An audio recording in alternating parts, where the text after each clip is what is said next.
The data on reduced retail sales and industrial production volumes in the US disappointed investors. At the same time, the reaction to the news was moderate. Stock indices and the US dollar were following the same trajectory as in the previous week. Last week, the US currency posted its worst results in 8 months. Thus, the US dollar index, which measures its value against the basket of 6 major currencies, slipped below the mark of 95 in the course of the week. The dollar sell-off began when markets realized that the Fed's rhetoric was not that hawkish. The US regulator is now expected to make just 3 rate hikes this year, with the first one no sooner than March. Besides, there are signs that the central bank may not rush to cut its balance sheet. However, by the end of the session on Friday, the greenback slightly regained ground as traders were taking profit on short positions. As for the euro versus dollar pair, the traders also took profit on it. After reaching its highest level since mid-November, the pair quote pulled back and closed the trade just above the support of 1.1400. The price has finally left the long-term sideways channel by breaking through its upper boundary. This happened despite the fact that the European Central Bank has a less aggressive stance on the monetary policy compared to its American counterpart. Meanwhile, the pound versus dollar pair tested new local highs. The price managed to break above the level of 1.37, its highest value since late October.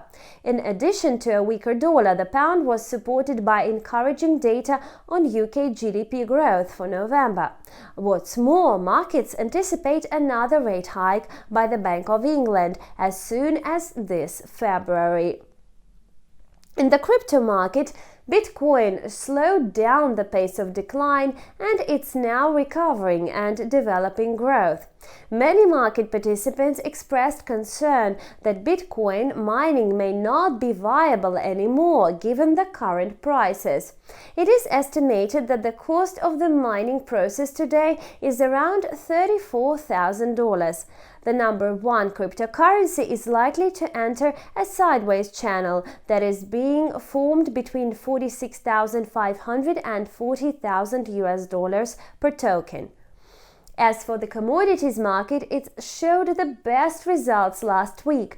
Brent quote gained 6% to rise to $86.40 per barrel. The bullish bias remained strong amid continued disruptions in energy supplies from Libya and Kazakhstan, as well as a decrease in crude stockpiles in the US.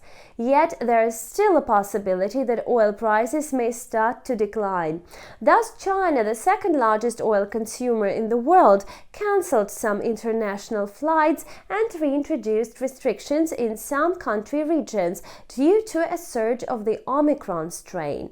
In addition to that, Reuters reported that in late 2021, Beijing struck a deal with Washington on releasing strategic oil reserves starting from February 1st in an attempt to curb rising oil prices.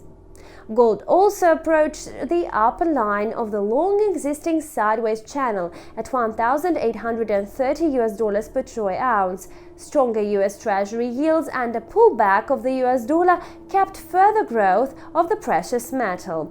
You've watched Combined Financial Review on Insta TV with me, Anna Kasatkina. See you back soon.